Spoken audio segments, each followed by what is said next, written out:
The sports you love, the teams you can't live without. Get a sense of urgency! This is Jake Scott and Ben Anderson on 97.5 The KSL Sports Zone. Jake and Ben, 97.5 The KSL Sports Zone. We're going to be giving away some Jazz tickets coming up 30 minutes from now, so make sure you stay tuned for that. Cole Bagley's going to join us at 11:30. But as has been the top story of the, I don't want to say offseason, I guess Utah's still playing, but of the winter so far, Kyle Whittingham's departure escalated when he announced he was going to Michigan last week. Let's welcome in Steve Bartle, our Utes insider at KSLSports.com. What's going on, Steve? What's up, Ben? How we doing on a Tuesday? It feels like at least things are a little slowed down from what we've been dealing with really since Christmas wrapped up, and there's just been nonstop news of Michigan movement and now Utah players entering the transfer portal. So I guess even then, the news hasn't fully stopped. All right, big picture, stepping back, is this a catastrophe for Utah? Is this a calamity? Is this not that big of a deal? Is this a good thing going forward? How do you view this for what's happened for the Utes over the last week? Yeah, I think it's a complicated conversation, right? There's layers to it, there's nuance to it, and you know, there's a lot of questions around how this could happen, right? And I think first and foremost is you have to take sort of the big picture view into consideration with what transpired this month, right? You have to consider the fact that Kyle put it out there himself years ago that he did not want to coach till he, passed 65. You have to consider that he originally named Morgan Scalley his successor and head coach in waiting all the way back in 2019. And obviously he had the title removed and reassigned to him. And when that happened, Kyle, pounded the table for him to get that back. So this has all been in the works for a long time, is this transition. And everything that's been done the last 2 years has been done to make this transition from Kyle to Morgan as seamless as possible. And so, to consider all of that, to get into what's happened, over the last couple of weeks, yeah, I think there are questions that have to be answered by Utah administration and how. Kyle has talked now being introduced as the Michigan head coach, and that is such a weird thing to say. From what we were talking about a month ago with Kyle Whittingham to now being the head coach of the Michigan Wolverines football program. It's just, again, sort of surreal, but Utah administration is going to have to answer some questions about how everything went down. And whether that happens or not, I don't know. But there are going to be those questions. And, at the end of the day, you understand why Utah would not want to make this transition to Morgan Scalley because, and I wrote about this yesterday, the job, the head coach at a program like Utah, like Arizona State, a non-blue blood program where resources are essentially unlimited, and all of that. A program like Utah, you need a coach that wears multiple hats, that is capable of doing so much beyond just being sort of a CEO type of coach. And that is what Kyle Whittingham became, and he earned that over his 2 decades at the helm at Utah. He operated as a CEO. He delegated a lot of the daily responsibilities to others in that program. But as the job has evolved with the changing landscape and all the changes with the portal and NIL and all of that, there's a lot more on the plate of a college football head coach. And I think for Utah to make this move to Morgan Scalley, it's the right move given where we're at in college football. How it all went down is where the questions start to arise. But making the move, I think, in a lot of ways, is the right decision for Utah. And I think Morgan Scalley is the right guy to lead Utah, into the future of whatever college football is going to be. Steve, there's always a desire when this happens to point fingers. And sometimes the truth is there's no fingers to be pointed. Sometimes Michigan opens up because their head coach broke into a woman's house and held a knife to her. Or, so crazy things happen. And a perfect storm arises and it's not really anybody's fault. Do you think there's a chance that that's what happened? Or do you think there is some fault here where Whit wanted more from Utah wouldn't offer it, or they didn't read the cards right, and that Whit really wanted to continue coaching and would poach people with him, assuming Jason Beck leaves? I mean, what's your sense of how this transpired? Yeah, I do think there was obviously some what's the right way to put it? Some resistance in terms of fully committing to Whit. I think Whittingham has kind of been rejuvenated by the success this year. And, what if he wanted, not just to coach the next year or next 2 years, but what if he wanted, additional time added to his contract and additional, money committed to his contract? If you're Utah, are you ready to commit to that? Where, Morgan Scalley, he's had multiple offers over the last 5-6 years, this year included, to leave the program, whether it be as a defensive coordinator at one of the top programs in the country or whether it be as a head coach. He's had offers to leave. And, if Whittingham wanted to stay, I believe Utah wasn't going to say no had Whittingham wanted to stay. There would have been consequences that we don't know what they would have been, but I'm sure there would have been consequences. Morgan Scalley, probably leaves. And so all of that to then lead to his decision to step down, with the Michigan job opening up because, again, like you said, Sharon Moore getting into some risky business there in Ann Arbor, it just created the perfect storm where, he steps down and one of the top jobs in the country in this sport opens up. And in a lot of ways, he's a great candidate for that Michigan job, given what they've experienced in the last few years with all of the issues that have popped up, not just with Sharon Moore, but with Harbaugh and the scandals they've had. Whittingham is an ideal candidate to come in and clean things up, to right the ship, again, in Ann Arbor. So it has been, this is what I mean is there are a lot of layers to this. It is a nuanced conversation. There's a lot to it. And to your point, it is also sort of the perfect storm where, one of the top coaches in the country steps down and one of the top jobs opens up within a week of each other. Like the first time we got to hear from Kyle Whittingham after he stepped down, it was announced, I think an hour earlier. It was announced while we were waiting for media availability that Sharon Moore was being fired. And so it's just kind of been this perfect storm of everything coming together where now Whit is in Ann Arbor and he's trying to build a staff and we'll see what else that means. Let's assume Jason Beck is gone. That's just, there really hasn't been news of different coordinators or offensive coordinators that Whit would be looking at. It makes a lot of sense for him to follow, especially with the talent they already have at Michigan. How difficult is Morgan Scalley's job this offseason, knowing he has to replace himself, finding a D coordinator, and now has to go out and replace what has been Utah's most successful offensive coordinator in quite a while? Yeah, I think the job is, a multitude of times more difficult now that Kyle is in Ann Arbor, right?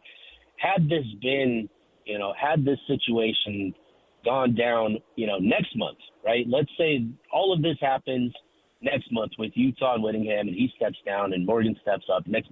You have everybody in place still. And I think with the perfect storm of what's gone on, it's made Morgan's job that much more difficult because, he's now having to fight to hang on to people. I feel pretty confident that he's in a good spot on the defensive side of the ball with the staff and the guys on that side of the ball. I feel like he has a good idea of who his defensive coordinator is going to be. We've talked a lot about Colton Swan kind of being the favorite and everything that I've heard. continues to suggest that he will be the next defensive coordinator, under Morgan Scalley. And so as long as he's able to retain, that side of the ball, it makes it a little bit easier. But to step into the head coaching role and, now you've got to find an offensive coordinator potentially. And, there's been some buzz over the last 12, 24 hours that, Utah is making a push to keep Jason Beck in town. And it sounds like that's continued into this morning where, Beck isn't necessarily a lock to follow Whittingham to Ann Arbor. Morgan has sort of rallied the support around the program, and it sounds like they're making a push to keep Beck in place as offensive coordinator, which, if Utah is able to do that, that's a huge win for Scalley and Utah.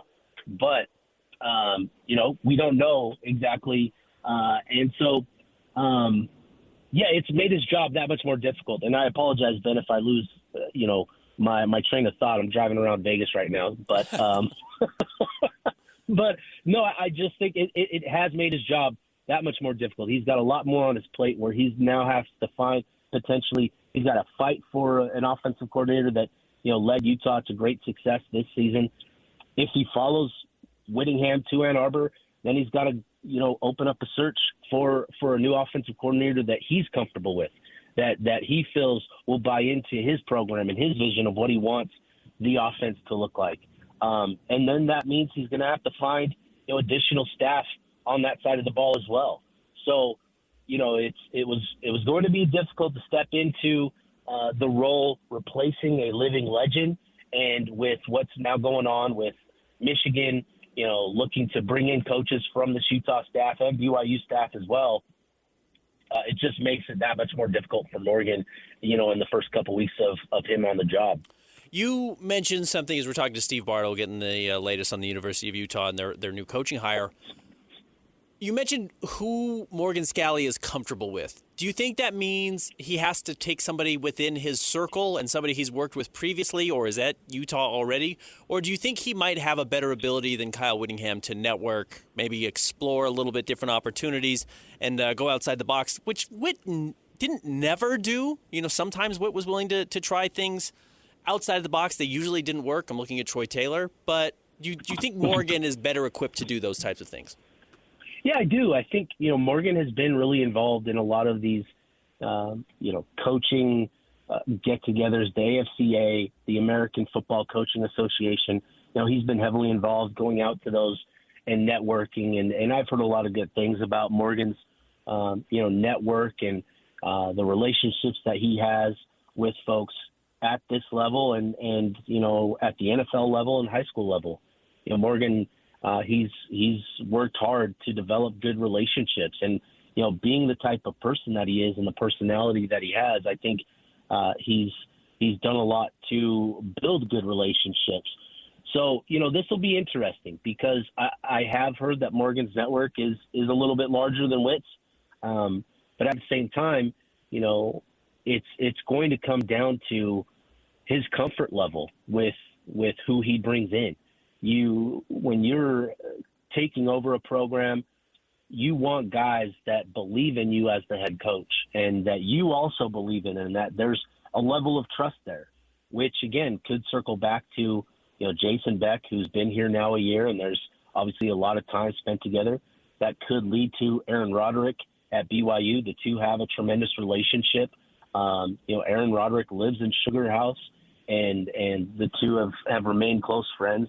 And all of that, it could lead to that as well. But I think Morgan will be mindful of how important this hire is.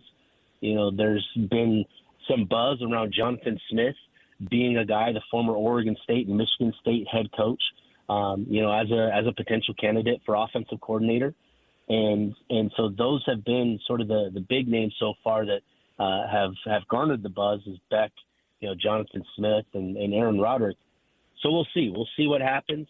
But I think there's certainly room for both, right, where Morgan has a network and he needs to explore it to potentially find the right guy. But it's all going to come down to who he trusts and who he has the most comfort with as he starts to lay the foundation of his program at Utah. Steve, do you think it's a requirement to bring in a former head coach to add to Morgan Scalley's staff, just considering that they are losing as much or at least losing a veteran in Kyle Whittingham, who is expected to at least be an ambassador for the team? I don't necessarily think it's a requirement, but I do think, it could be helpful, right? And here's the thing to know about Morgan and what's been going on, behind the scenes at Utah the last couple of years is he's really – taking hold of a lot of the responsibilities, the day-to-day responsibilities of a head coach, managing practices and setting forth plans and meetings and all of that sort of stuff. So there's familiarity with the job, but it's different when you are the guy on Saturdays and you've got to be, all of these different things. So I do think it would be beneficial. I don't necessarily think it's a requirement, but I do think it is something that he is probably considering, again, given the fact that, he has talked to and interviewed Jonathan Smith, who has that head coaching experience. I do think it would be beneficial, but not necessarily a requirement for Morgan. Switching over to the Michigan side, what do you think Whit is going to be looking for to bring with him? And that can be at Utah or BYU. That can be players. They have a quarterback. I think that's a good sign for both BYU and Utah that they've already got the guy in place. At least we think they have the guy in place. That's certainly been Whit's big push. But what do you think Whit is going to be looking to bring with him because he doesn't have that big network? Yeah, it's going to be the big names here in Utah, right? It's going to be Jason Beck. It's going to be Jay Hill. Those are going to be the guys that he wants to bring with him because his network is not the biggest, and so those are the big names that are getting pushed. And obviously Jim Harding is another big name. And when you consider the fact that Jim hails from the Midwest, that's going to be an attractive thing for him. And so I think those are probably the three big names that we're looking at as guys that will be the focus for Whittingham and who he wants to bring into Michigan. And then from there, it's going to be about, finding the right balance, with the rest of his staff and the position coaches. He's going to want some guys that have been at Michigan and have familiarity with the job that can kind of give them the lay of the land and the lay of the roster. And it sounds like they have a good idea of who a handful of those guys are going to be. Tony Alford is the running back coach there, who's a tremendous recruiter, and Whittingham actually has kind of a unique relationship with the Alfords as he coached Tony Alford's older brother. So there's a connection there. I wouldn't be surprised to see a couple of defensive position coaches at Michigan stay in place there. And I think that's going to be the key. And then, for Whittingham, it goes beyond just the football coaches. Your strength and conditioning coach is kind of it sort of is the foundation of your culture and your program is the strength and conditioning coach. They are the guys that have their hands on players, that work hand in hand with players during the off season. These are guys that are establishing the culture of how things are going to be, of how hard they need to work, and sort of the mindset and the toughness that they need to build. So I would anticipate Doug Eliasiah following Kyle Whittingham as well. And then you start to consider maybe personnel staff and recruiting staff. And so I think Whittingham is probably going to end up with a staff where, there are probably 5, 6, maybe 7 coaches from the state of Utah that join him on staff. And then, the rest will be filled by Michigan and potentially other places as well. So I think that's sort of the mixture that you're looking for if you're Kyle Whittingham in Ann Arbor. Do you think it's more likely that Jay Hill or Jason Beck follows him? Oh, what a great question. Yeah, I think it's very likely that both do end up, but I know that both BYU and Utah are making a push to hang on to him. So it's going to be interesting. Like I said, the last 12, 24 hours has been really interesting to get some updates over the course of the day, because it seemed like as of Sunday that they were done deals. Beck and Hill were done deals to follow Whittingham to Michigan, and that may ultimately end up being the case. But I've heard and know that Utah continues to make a push for Beck, and I've heard that BYU is doing the same for Hill. So if I had to pick which one is more likely, I would probably say, Jay Hill, given the relationship there and the experience that Jay has under Kyle Whittingham. And, you go there as a defensive coordinator, and Jay Hill, I know, has aspirations to be a head coach, and I know that Jason Beck does as well. But I know that Jay Hill, being where he's at in his career, you go to a place like Michigan and you find success there, it's going to lead to great opportunities. And given his experience as a head coach at Weber State, I'm sure he's kind of chomping at the bit to get his hands on a program and make one, a power conference program his. So I would lean towards Jay Hill being more likely of the two, but I think both are in the same boat. Is Utah's starting quarterback already on the roster for next season? Oh, that's a great question. And, you brought up, Kyle Whittingham and who he's going to hang on to, there at Michigan. You mentioned the quarterback situation. Bryce Underwood is one of the biggest talents, at quarterback that we've seen in quite some time. He's got a lot of work to do in terms of, the nuances and the mental aspect of the game, but he's a big talent there at Michigan. But it's been reported that he's going to talk it over with his family, that he's going to consider his options, and he's going to make a decision, after the bowl game that they play tomorrow as well. And so, there's certainly some risk there where maybe Underwood does end up entering the portal and leaving Michigan. He's got, I've heard, plenty of interest and plenty of people willing to pony up to bring him in because he is that sort of talent, and that could impact things. But if he stays, in place at Michigan, I do think Utah has their quarterback on the roster. That doesn't necessarily mean that both Dampier and Bird will be on the roster, but at least one of them will be if Underwood stays in place there at Michigan, in my opinion. Yeah, I guess the weird thing was it seems like Bird had at least accepted the idea that he could come in as the backup next year at Utah if Jason Beck stayed and Devin Dampier was the starter. Maybe Bird would do another year as a backup. If that's the case, would he be okay being a backup at Michigan? That seems like a logical upward move. Yeah. No, it's definitely being considered. There are so many things at play here with these quarterbacks. These three quarterbacks: Bryce Underwood, Devin Dampier, and Bird Ficklin. There are so many different scenarios that could play out. But I think Utah, let's say Dampier leaves and you don't want to lose Bird because you've seen what he can do, even in a limited role as a backup, right? You're probably willing to pony up to keep him in place and consider him your starter, your QB1 going into next year. But if you're Bird, right, and, let's say Dampier sticks around, you could make that move to Michigan and be the backup to Bryce Underwood. And you have that experience under Jason Beck, and Jason Beck would probably like to use you. There's so many different scenarios here that could play out. But yeah, it's all going to hinge on what Underwood decides to do after he talks it over with his family in the next couple of days. The timing of all this is why the bowl season is so terrible. Suddenly, what do you expect tomorrow from Utah? I know it's just a total mystery with all the changes that have been made, but what do you expect against Nebraska? That's going to be it's going to be interesting, right? Because Utah has the full, I don't want to say the full set of players available to them, but they've got the bulk of their roster that is down here and expected to play. Obviously, there's only a handful of opt-outs with Caleb Lomu, Spencer Fano, and Logan Fano.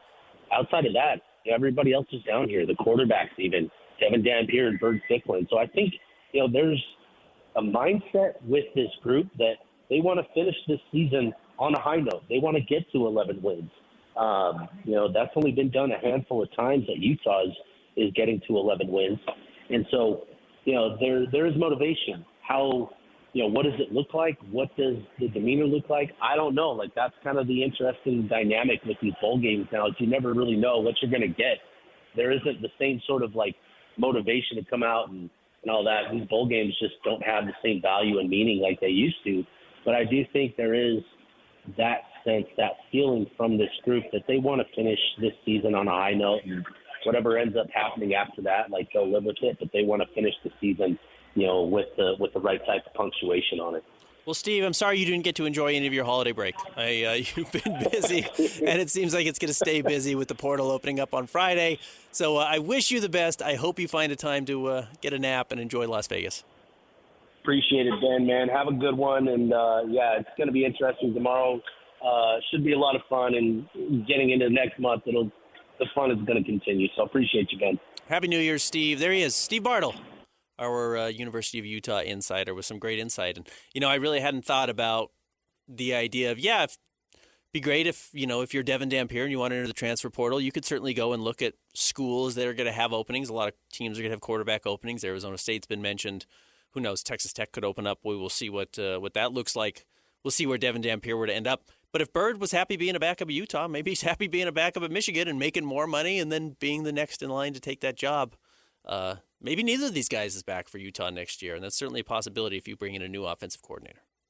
Yeah, it's just that's the reality that Utah has to face right now. Even just 2 weeks ago, thinking that you're set for a Big 12 championship run next season, now all of a sudden you have no idea what your expectations for 2026 could be. Wayshawn Parker, Devin Dampier, Bert Ficklin, John Henry Daly, J.J. Buchanan. We just do not know who's going to be on this team. You knew the entire offensive line was going to be moved off already. 2 of them going to the NFL and 3 of them being upperclassmen. So bizarre. It's a bizarre. I really do feel for college football fans right now. I'm not a fan of any team in college football, so it doesn't affect me on that personal level the way I know it does with some fans. I feel for you. Not having the certainty or any understanding of what your roster is going to look like next year has got to be really difficult. So I feel for fans across the college football landscape. All right. I also feel for Mammoth fans because the team has not played particularly well this season.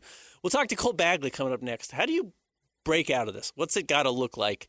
And if it's not this season, if it's next season, what does that look like? Cole will join us coming up next. Stick around. Jake and Ben, 97.5, the KSL Sports Zone. Whether it's the Jazz, Utes, Cougars, or Aggies, these guys have got you covered. Time to eat, fellas. You're locked on to Jake Scott and Ben Anderson 1, 2, 3, move it. on 97.5, the KSL Sports Zone.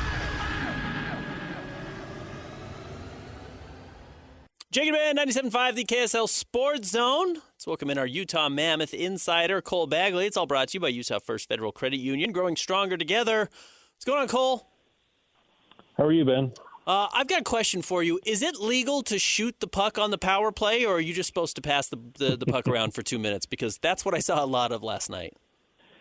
Yeah, it's interesting, right? I mean, before the game kind of flipped on its head, I was actually doing, part of my hat trick. I was writing about how the power play has made a lot of progress from November to December. And to be honest, it has. It was their power play in November was like 5.7%, and in December it's at about 18%.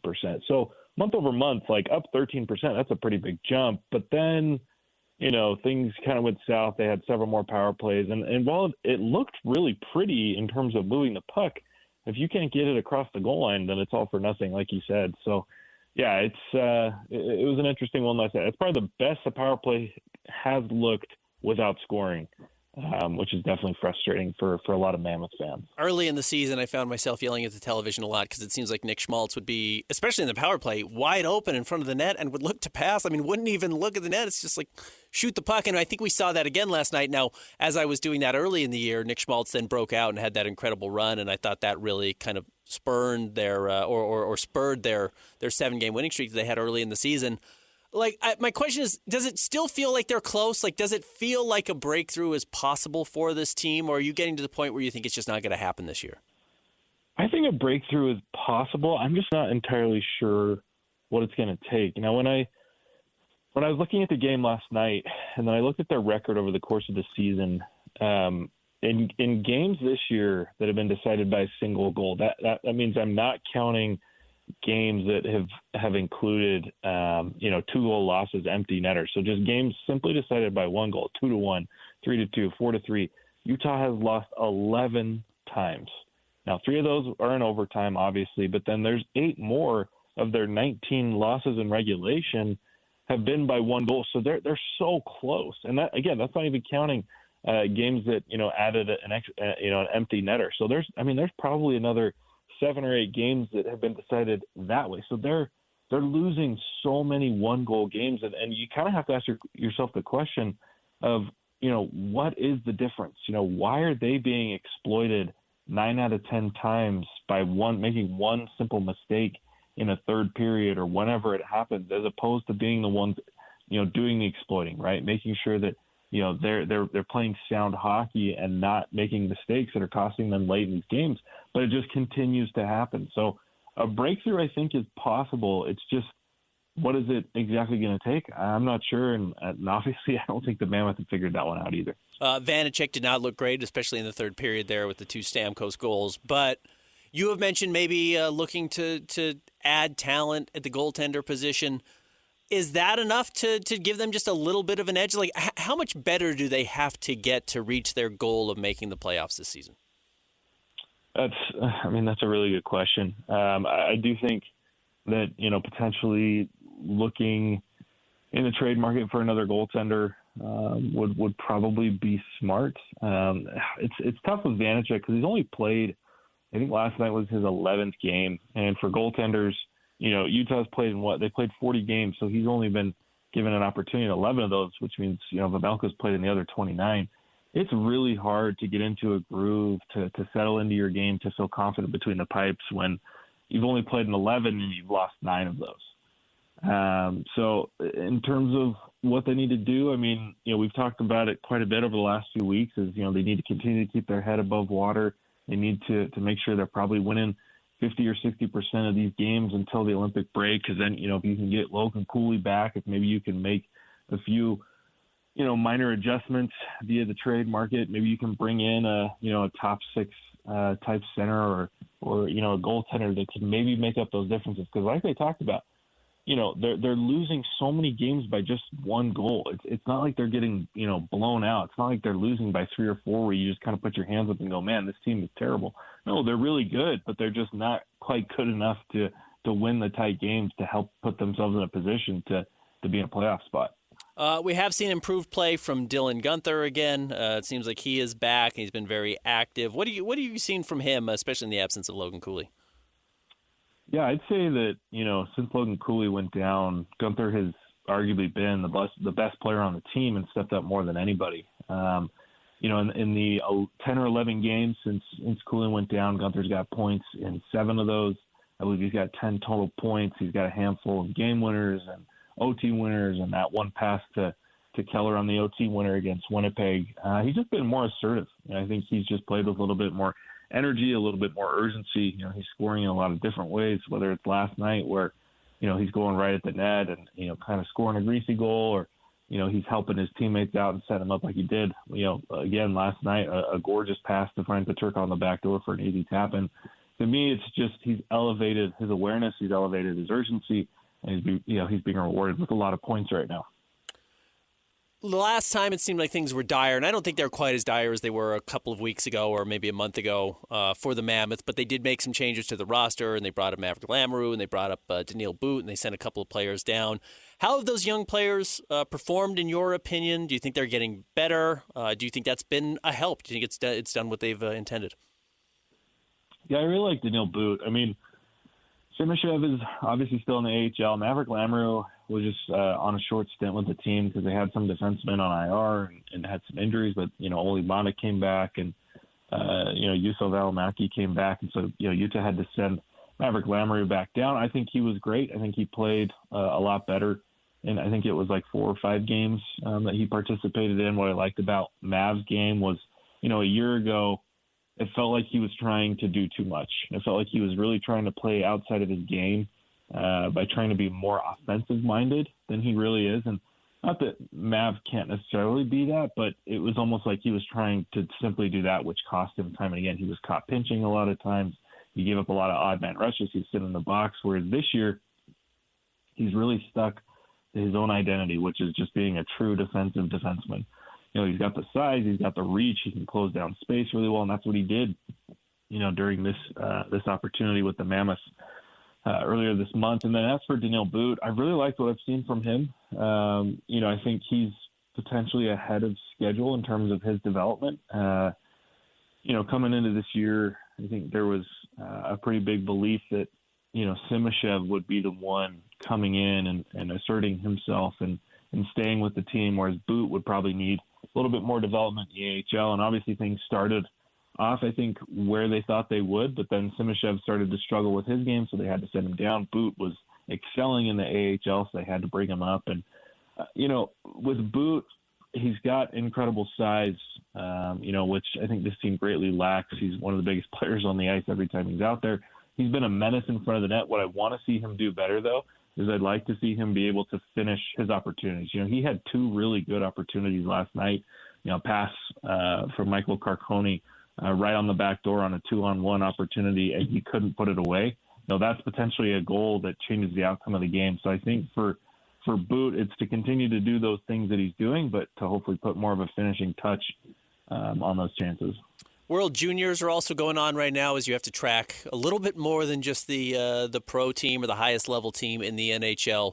Who has been playing in the World Juniors, specifically Team Canada, and how they've looked?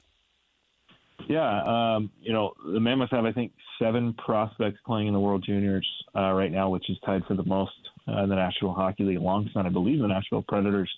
And it's, not to say that the ones not on Team Canada aren't, good players, but the best Mammoth prospects are playing for Team Canada. You've got TJ Ginla, you got Caleb Denoyer, and you got Cole Baudouin. TJ Ginla has been fantastic. He's got several goals, a couple points. I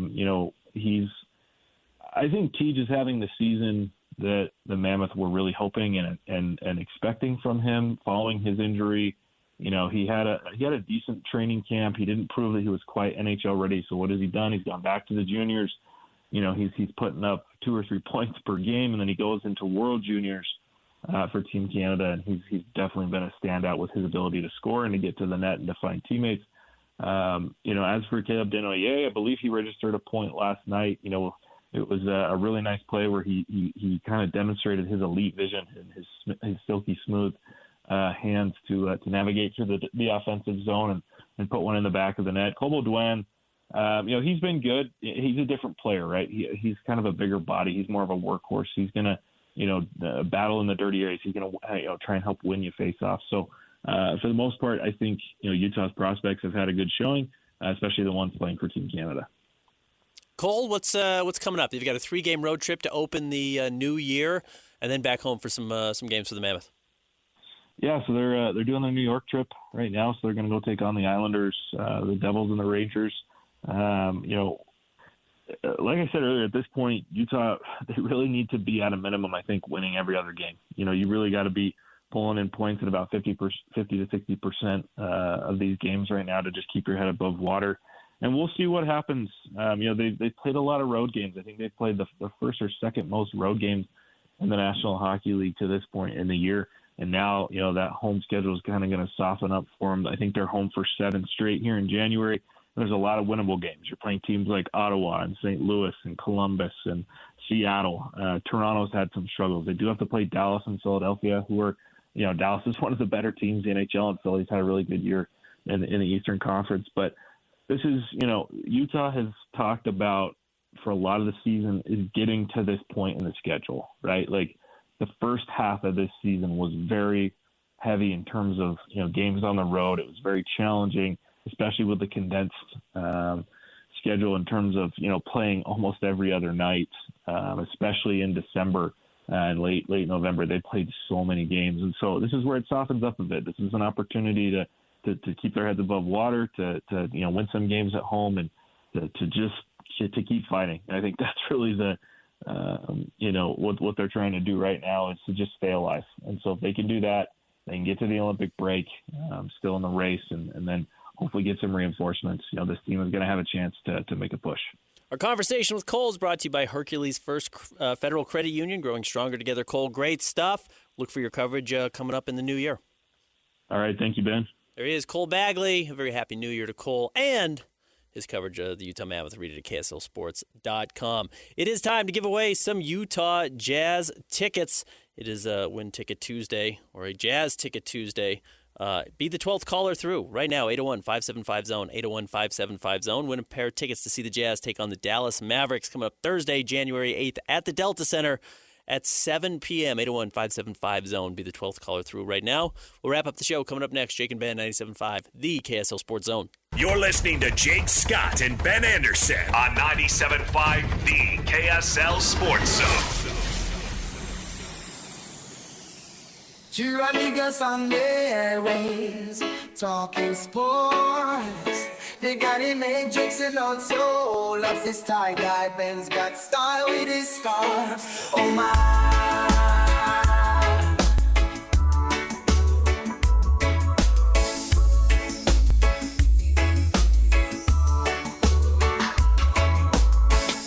From the islands to the basketball court.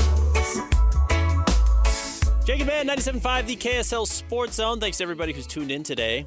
While I was gone, which was most of us over the Christmas break, college basketball was somehow ruined further. And Baylor announced that they were bringing in James Nagy, the former 31st overall pick in the NBA draft, who never played in the NBA, but was drafted by an NBA team, stashed, came from Europe, or at least came from overseas. So he had never played a college basketball game before, went to the NBA, didn't play in an NBA game, but has decided he wants to go back to college, and he is enrolling at Baylor and is going to be available for the second half of the season. Somewhat similarly, Lucas Langarita, I'm sure I'm saying his name wrong, I apologize, is joining the University of Utah from Spain. He's going to be here for the rest of the year. Played professionally in Spain and has made the jump over. Yegor Demin, Boscovich last year for BYU. We've seen a lot of these kids that play pro. Now there's the new one with Trent Flowers, who's actually played NBA games, who is testing going back to college. He's played regular season NBA games and is considering going back to college to play. I thought Coach Calipari last night from Arkansas had a good rant on the insanity that's going on in college basketball right now, and I wanted you to hear it. You ready? Mid-season. Unless you're in the school. This is an easy roll. We can do this, NCAA. Don't tell me about lawsuits. If you join a program at mid-season, you cannot play that season. If you're in school and have to get yourself eligible, that's okay. You can play the second term without playing the first. What? So now, let me ask you this. What does that do for the kids in the program that you're bringing kids in at midseason when it was their opportunity? I mean, I just don't get any of this. And again, Tommy, Mark Few, myself, we got my son, their sons are in this. I just want to help it before I'm out for my kid. I'm very selfish. But it's for that. But this stuff here, I just gave you what we could do. I'm going to give you one other. The collectives on our campuses, whether you're doing it through your media people, whatever, cannot be involved in recruiting in any way or transfers. But if a kid's on your campus for a year, give them what you want to stay. So we'll get more kids staying. How about this? It'll be great for them academically. They'll probably make more money, but they'll be academic. We're not going to have kids leaving after transferring 4 times. What's the percentage of kids that make the NBA? Unless you play for me. What would be the percentage? Like it's like 1% or less? That means 99% of the college players that are getting money, it's fugazi. Fugazi. Because they're getting 400, 500, 800, a million, and they're not pros. So now they have to go get a job after 4 stops. No college degree. No loyalty from the state or the program or anybody. You were a mercenary. Okay. Now you got to go get a job. I don't care what a kid makes. It doesn't. But I do care what we're doing to young people. If all these kids could make $4 million, I don't care. But what we're doing by letting them have transfer at will. Transfer once. Coach leaves, you can go twice without penalty. But other than that, you got to sit out. Because now you get 3 years at one school, you're going to get a college degree. You can't be 30. You got 5 years. Clock is ticking. If you go pro, I don't care what country you're from, you leave your name in, you cannot play college basketball. If you transfer mid-season, can't play. You got to sit out. How about we just do that stuff? We can do it without having Congress and the Senate getting 60 votes. We can do that. Let them sue us on that stuff. I wish you wouldn't ask me that question. There he is, Coach Calipari. I've never been quite as down on Coach Calipari as I know a lot of people are. He has played the game differently than a lot of college coaches, but I think there's a lot of sense in what he's saying. And I guess what we missed there, or he touched on it a little bit, is if you leave your name in, he's talking about the draft. If you go into the draft, you leave your name in the draft, you are no longer eligible to play in college, and I think that's totally fair. I try to be open-minded about these types of things. Give kids opportunities to succeed and make money. I don't have a problem with that. I do think he's right that if you are allowing kids to transfer in mid-season, the kid who committed before the year is now competing for a job against players he didn't realize he was committing to. And look, it's competition. I'm not anti-competition in that sense. But if a kid signed to play at a school where there was only 2 point guards and he was one of the point guards, he felt like he was going to get that opportunity to play, and then you replace him with anybody, European or otherwise, mid-year, yeah, I get it makes your team better, but what does it do to that kid and that kid's opportunity and why he chose your school and what he thought from loyalty and what he thought of adult mentorship and some of those things that are valuable? So I thought it was interesting what Coach Calipari said. I'm sure there are people who differ with me. And look, if Utah fans end up seeing more wins because this kid transfers in from Spain and he's the best player on the team, they'll take it. BYU was happy to have Yegor Demon on their roster last season. Boscovich, happy to have him on your roster last season. Winning is what people want to see, and these kids can bring wins. It's tough because on one hand, the argument could easily be, well, these guys are making millions of dollars, regardless of if somebody transfers in over them midseason. Yep. But that's the thing is they're not pros. Like, they should not be having to deal with that because they should be attending university, and that should be their main point. Like Coach said, a lot of these guys are transferring 3-4 times. Yeah, they get paid, but they ultimately still have to go end up finding a job, and they don't have a degree. And it makes no mention of what's happening on campus, which if people don't realize this, a lot of basketball players specifically drop out of school, football the same way, the day their eligibility is no longer impacted by going to class. The second your classes end, or the second your season ends, I should say, especially in college football, you're done. You are not waking up early to go to trig. You are done with school. You got kids transferring in now mid-season to go to 6 weeks, 7 weeks of college before dropping out. It's got to be insane to be one of the coaches there. I understand everyone's trying to keep their head above water and stay competitive to keep their $1 million jobs. It has ruined the product. College basketball is nearly unwatchable, which is too bad because right now we have a very fun local college basketball product, and with what BYU has been able to do and what Utah State's been doing relatively consistently. All right, we will get you ready for the Utah and Nebraska game tomorrow on the show, so we will be on the air. Make sure to tune in from that. In fact, I think Morgan Scalley is going to be talking to the media right now with some Utah players, so maybe we can play some of that for you tomorrow. I think that'll be a good idea. Hans and Scotty are coming up next. Stick around. Jake and Ben, 97.5, the KSL Sports Zone.